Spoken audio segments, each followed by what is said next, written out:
अस्सलामुअलैकुम, this is Atibur Rahman from an other episode of construction update. नाज़रीन, इस टाइम पर हम अली ब्लॉक में मौजूद हैं और ये एक कॉर्नर का प्लॉट था जहाँ पर हमारे क्लाइंट हमारे से विला एक बनवा रहे हैं और इसके बारे में हम डिस्कस करेंगे भट्टी साहब से। मेरे साथ मौजूद हैं। अस्सलाम वालेकुम। जी वालेकुम अस्सलाम। कैसे हैं? अल्हम्दुलिल्लाह। अच्छा भट्टी साहब, ये कॉर्नर का एक विला है, ऑब्वियसली इसका साइज़ भी बड़ा होगा, तो इसके हवाले से थोड़ी डिटेल दीजिएगा हमें। जी बिल्कुल, ये कॉर्नर का प्लॉट है और कंस्ट्रक्शन इसकी जो एरिया है जिसके अंदर कंस्ट्रक्शन हो रही है उसकी बात करें तो तकरीबन ये 2400 साढ़े 2400 स्क्वायर फीट की इसकी जो ड्राइंग है कंस्ट्रक्शन एरिया वो बन रहा है। और ये वही ग्राउंड प्लस 1 ही है जो कि ओवरऑल बैरी टाउन के अंदर चल रहा है। तो ये क्लाइंट की क्योरी पे होता है कि किस तरह की उसकी जो क्योरी है जो, लेकिन इन क्लाइंट्स के हवाले से अगर बात करें तो इन्होंने जो है वो 3 बेड ही रखा है और ये नॉर्मल जो है प्लॉट से एक्स्ट्रा लैंड के साथ है क्योंकि ये कॉर्नर है। तो इस वजह से इसको जो नीचे एक बेडरूम है और ऊपर 2 बेडरूम साइजेस बड़े कर दिए गए हैं और कॉर्नर की वजह से ये जो बिल्कुल साइड वाली स्पेस होती है ये भी थोड़ी सी जो है वो एक एंगल में आ रही है, यानी कि एक रेक्टेंगल शेप है, एक प्रॉपर जो है वो जगह नहीं बन रही। तो इस वजह से फिर इसका जो वो शेप है उसी तरीके से इसकी जो डायगनल है इस जो रूम भी अंदर से बन रही है। अच्छा सफदर भाई, ये पहला विला है जो प्रॉपर ग्रे स्ट्रक्चर में मौजूद है और हम इसका विज़िट करवा रहे हैं। इससे पहले हमने एक फिनिशिंग में था पेशेंट 1 का, वो विज़िट करवाया था। तो इसका हमें बताएं कि इसका जो ब्लॉक वर्क है वो ब्लॉक कौन सा हम लोग यूज़ कर रहे हैं और ग्रे स्ट्रक्चर इसका कब तक कंप्लीट हो जाएगा?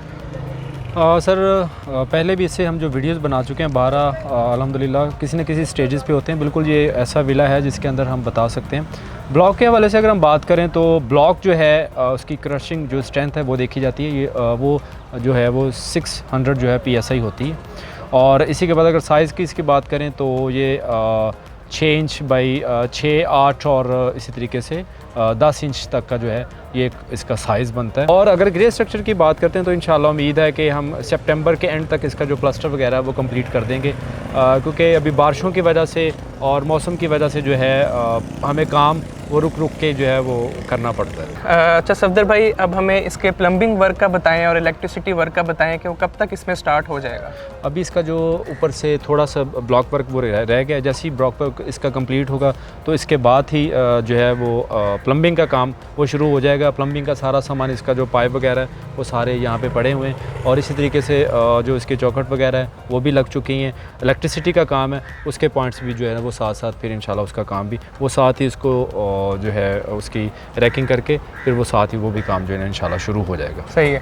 और क्वालिटी के हवाले से हमें बताएं कि इस्लाम स्टैंड बिल्डर्स जो क्वालिटी किस तरह की दे रहा है अपने? सर अल्हम्दुलिल्लाह इसके हवाले से यही एक एग्जांपल मेरा ख्याल काफ़ी होगी कि आज से 1 साल पहले 1.5 साल पहले जो चीज़ें हम हैंड ओवर कर चुके हैं बैरिया टाउन कराची के अंदर, अली ब्लॉक के अंदर, और इसी तरीके से अगर हम प्रीसिंट 15 के अंदर जाते हैं, 11B के अंदर जाते हैं, प्रीसिंट 27 और इसी तरीके से अगर इन प्रीसिंट्स के अंदर हम जो चीज़ें डिलीवर कर चुके हैं फैमिलीज़ वहाँ में 1 साल से ऊपर हो गई हैं। लेकिन जब भी हम एग्रीमेंट करते हैं तो कम से कम जो है ना वो 6 माह के हम मेंटेनेंस वो क्लाइंट को देते हैं क्योंकि जब भी उसकी NOC होती है तो बारिशों के बाद बहुत सारी चीज़ें जो है वो पेंट का फट जाना, उसके बाद प्लास्टर के अंदर अब जो है वो ब्लस्टरिंग हो जाना और ये सारी चीज़ें जो है वो सामने हो जाए जिससे क्रैक्स पैदा होते हैं। लेकिन अल्हम्दुलिल्लाह हमारा कोई ऐसा प्रोजेक्ट नहीं है जिसके अंदर हमें किसी भी क्लाइंट ने अभी कंप्लेंट की हो।